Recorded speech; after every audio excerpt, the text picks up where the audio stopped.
மித்ரா,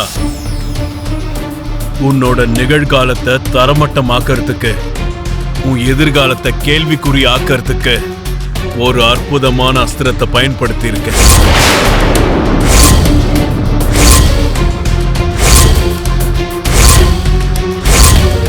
அது உன்னையும் உன்னோட குடும்பத்தையும் மொத்தமா அழிக்க போகுது. வெயிட் பண்ணி பாரு. என்ன அரவிந்தா இது? ஆமா, எதுக்கு இதெல்லாம்? நீ என்ன பண்ணலான்னு முடிவுல இருக்க? மித்ராவும் லக்ஷ்மியும் 2 நாள்ல நிரந்தரமா பிரியறதுக்காக.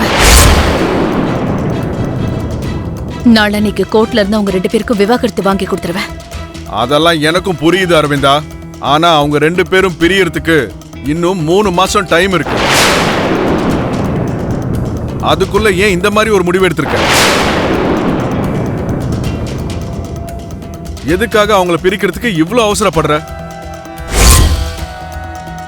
இங்க பாரு அரவிந்தா, லக்ஷ்மி தான் விவாகரத்து கேட்டா. அவ தான் பிரிஞ்சு போகணும்னு நினைச்சா நான் இல்லைன்னு சொல்லல. ஆனா பெரியவங்கள நம்ம அவங்கள சேர்த்து வைக்கணும்னு நினைக்கணுமே தவிர இப்படி பிரிக்கணும்னு நினைக்க கூடாது. இல்லங்க, அவங்க 2 பேரும் ஒன்னா சேர்ந்திருக்க கூடாது. அவங்க 2 பேரும் வாழ்நாள் முழுக்க ஒரு பந்தத்துல இருக்கிறத என்னால ஒத்துக்கவே முடியாது. ஏன் அரவிந்தா, ஏன் ஒத்துக்க முடியாதுன்னு சொல்ற? எதனால அவங்க 2 பேரும் சேர்ந்து இருக்கிறது உனக்கு பிடிக்கல? ஏன்னா அவங்க 2 பேரும் சேர்ந்து இருக்கிறதுனால மித்ராவோட உயிருக்கு ஆபத்து வருங்கிறதால. அவங்க புருஷன் பொண்டாட்டியா இருக்கிற வரைக்கும் மித்ராவுக்கு அவளால ஆபத்து வந்துட்டே தான் இருக்கும். அரவிந்தா, உனக்கு எத்தனை வாட்டி சொல்றது? நீ தேவையில்லாம தப்பா புரிஞ்சுக்கிட்டு எதுக்கு நீ எப்போ பார்த்தாலும் அவங்கள பிரிக்கணும்னு நினைச்சுக்கிட்டு இருக்க? இல்லங்க, தப்பா புரிஞ்சிட்டு இருக்கிறது நான் இல்ல, நீங்க தான். 2 நாளைக்கு முன்னாடி என்ன ஆச்சுன்னு பாத்தீங்கல்ல? லக்ஷ்மியால திரும்பவும் மித்ராக்கு ஆபத்து வந்தது. ஆனா அந்த ஆபத்துல மித்ராவை காப்பாத்த போய் லக்ஷ்மியும் அந்த ஆபத்துல மாட்டிக்கிட்டா.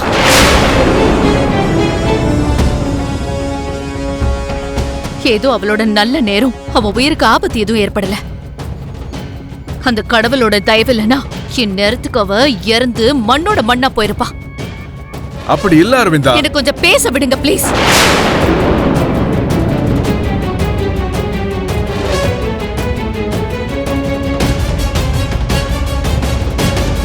லக்ஷ்மி மேல இருக்கிற கோபத்துல நான் இதெல்லாம் பண்ணல. லக்ஷ்மி மேல இருக்கிற வெறுப்புல கூட நான் இதெல்லாம் பண்ணணும்னு நினைக்கல. லக்ஷ்மியும் மித்ராவும் சேர்ந்திருந்தாங்கன்னா ஆபத்து மித்ராக்கு மட்டும் இல்ல, லக்ஷ்மிக்கும் தான். அதே அவங்க பிரிஞ்சுட்டாங்கன்னா அவங்க 2 பேருக்கும் எந்த ஆபத்தும் இருக்காது. இன்னொரு வாட்டி யோசிச்சு பாரு அரவிந்தா. இதுல யோசிக்கிறதுக்குலாம் எதுவுமே இல்லங்க. ஏற்கனவே லக்ஷ்மிக்கும் மித்ராக்கும் கல்யாணம் பண்ணி வச்சு லக்ஷ்மிக்கு பெரிய துரோகத்தை பண்ணிருக்கோம். இது வரைக்கும் நம்ம செஞ்சது எல்லாம் போதும்.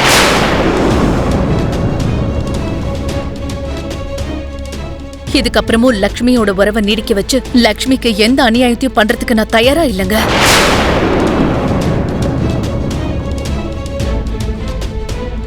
அவ எங்க இருந்தாலும் நல்லா இருக்கணுங்க. அவ நல்லா இருக்கணும்னா மித்ராவை விட்டு அவ விலகி இருக்கணும்.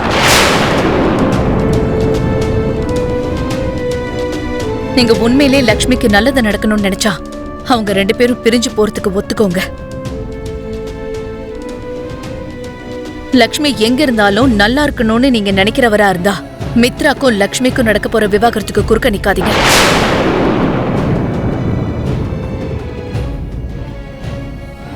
தயவு செஞ்சு நான் சொல்றத புரிஞ்சுக்கிறதுக்கு முயற்சி பண்ணுங்க.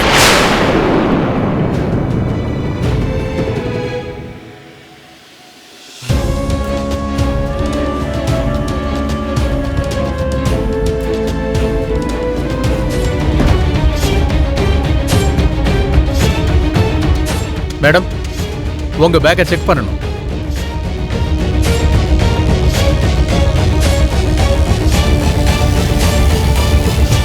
நீங்க என்ன யோசிக்கிறீங்க? சார், ஐம் மித்ரா நந்தன், நந்தன் கன்ஸ்ட்ரக்ஷனுடைய சேர்மன். இவங்க என் வைஃப். சாரி சார், இது சாதாரண கம்ப்ளைண்ட் இல்லை, ரொம்ப பெருசு. எங்க முன்னாடி யாரா இருந்தாலும் சரி, எங்க கடமையை நாங்க செஞ்சுதான் ஆகணும். அதுக்கு இல்லை சார், அது என்னங்க, அவங்க வேலையை தானே பாக்குறாங்க.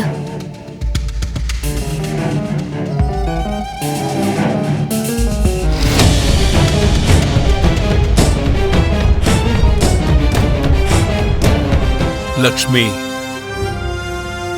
இப்போ உன் பேக்ல கிடைக்க போற ட்ரக்ஸால மொத்த நந்தன் குடும்பமும் இப்ப ரோட்டுக்கு வரப்போகுது. உலகமே பார்த்து சிரிக்க போகுது. உங்க குடும்ப கௌரவம் காத்துல பறக்க போகுது. பல வருஷமா நான் எதிர்பார்த்துக்கிட்டு இருந்த கனவு இன்னைக்கு நிறைவேற போகுது.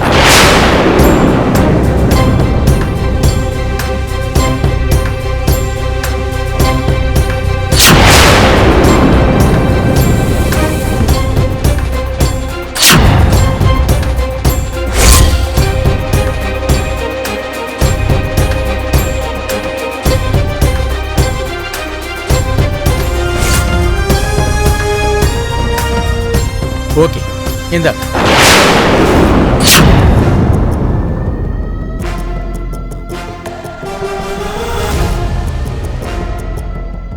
மேடம்.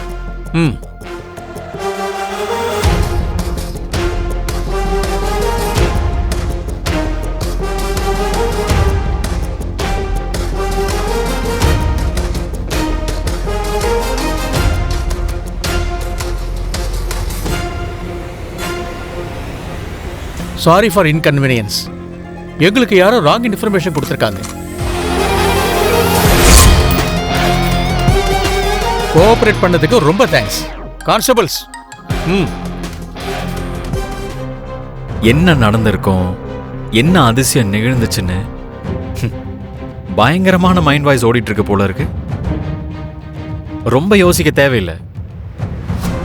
நீ லக்ஷ்மி பேக்ல போட வச்ச அந்த ட்ரக் பேக்கெட்ஸ் என்னாச்சுன்னு தானே யோசிக்கிற.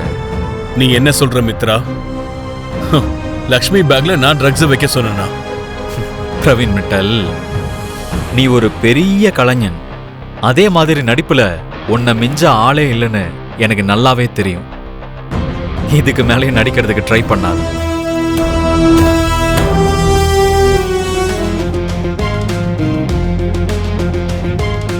ஒருவேளை நான் முழுசா இறங்கி கான்சென்ட்ரேட் பண்ணனா உன் வாழ்க்கைக்கு எதிர்காலத்துக்கு கேரண்டியே இல்லாம போயிடும். பார்த்து இருந்துக்கும்.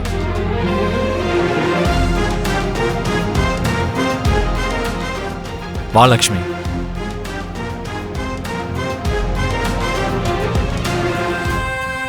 மித்ரா, என் கதைக்கு முற்றுப்புள்ளி வச்சுட்டேன்னு நினைச்சு ரொம்ப சந்தோஷமா போற போல இருக்கு. இது இந்த கதையில ஒரு சின்ன திருப்பம் மட்டும்தான். இன்னும் நிறைய திருப்பங்கள் இருக்கு. உண்மையான முற்றுப்புள்ளிய உனக்கு நான் வைக்க போறேன் மித்ரா. Wait and watch.